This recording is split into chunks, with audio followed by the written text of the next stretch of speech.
When all seemed hopeless, we bumped into a group of students who introduced us to their friend Tomo, a law student here at UCLA, who had some reservations about the encampments due to his own personal experiences since the Hamas attack.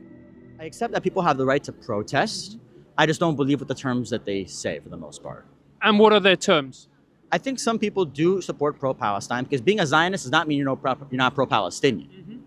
I think some of them are pro-Hamas, and I don't think they understand what's the difference between those two groups. Palestinians are being oppressed by Hamas, and Hamas is a terrorist organization that committed the terrible atrocities on October 7th.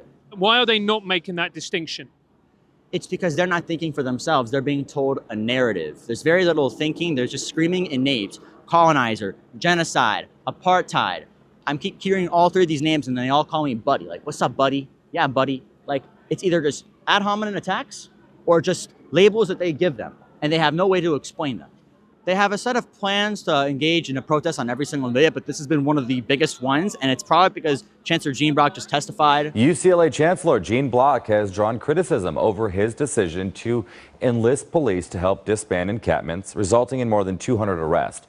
They took over Ackerman. They also took off Kirkhoff Hall and Moore Hall, I believe Kirkhoff Patio, but essentially they blocked these institutions from being entered, so kids can't go to their classes, and then they're stuck online, and they don't do so well online, and it affects their grades.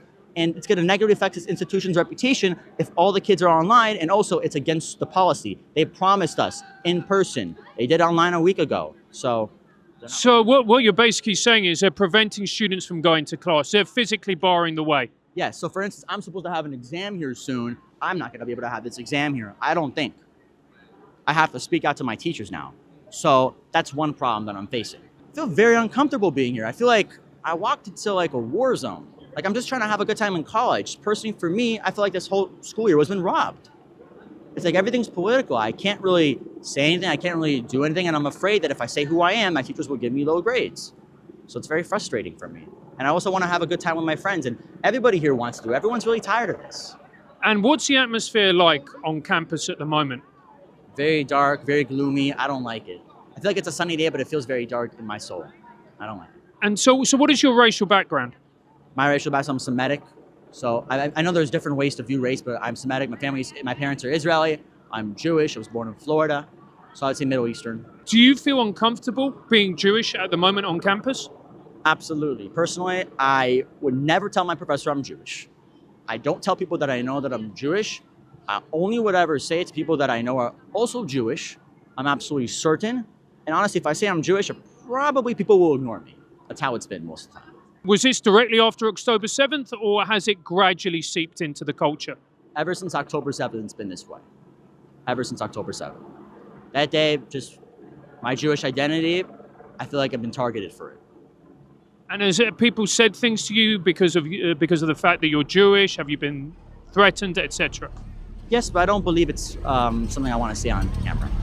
Violence erupting on the campus of UCLA overnight. Tensions again flaring up over the war in Gaza. Chaos again on the campus at UCLA. Dissent is essential to democracy, but dissent must never lead to disorder or to denying the rights of others so students can finish the semester in their college education.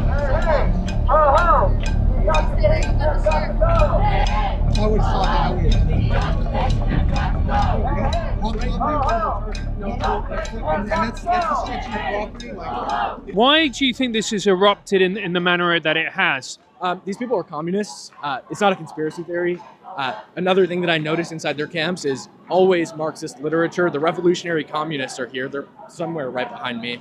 I've seen them every day that I've been here. There is communist posters everywhere. There's when I was in the encampment that was over here at Royce, there was hammer and sickles spray painted all over the floor inside the encampment. It was the second most common symbol that I saw other than the Palestinian flag.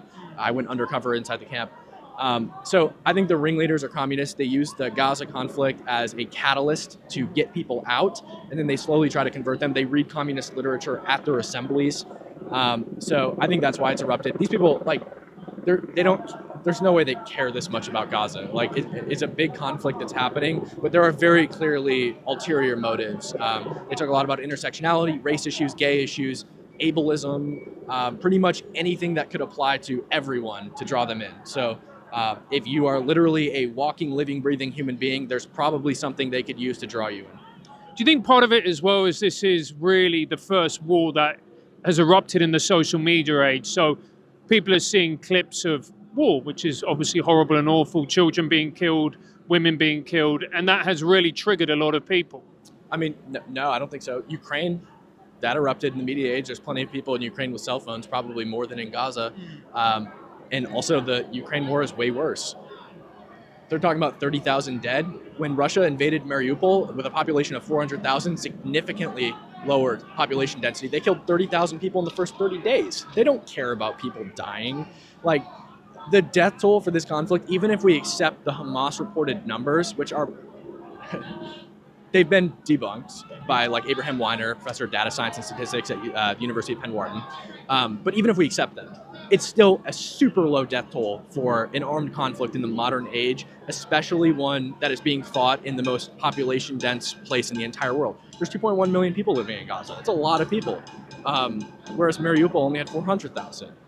They don't care about people dying. If they did, they would have done the same thing for Ukraine, but we never saw it. We did see some protesters for Ukraine, but nothing like this. There's very clearly ulterior motives. Do you think part of it as well is the fact that the US have supported Ukraine, whereas the Israel have always been a long-term ally of the US? Yeah, it could be. It could be partly that. They inside their encampment, when I was in there, they had signs that said like "Down with the West." When I was at Berkeley, I found pamphlets that said "No more USA, no more Israel, Italy." Pretty much every white Western country you can think of, UK. So they don't like America, and I think they're also probably sympathetic to Russia as well, which is very unfortunate. So yeah, I mean, the U.S. was pretty quick to condemn what Russia was doing, sanction them and stuff like that, as opposed to they're not doing that with Israel, and they're way more anti-America than they are anti-Israel. So it happens to be super in line with all the things that they can attack. You know what I mean?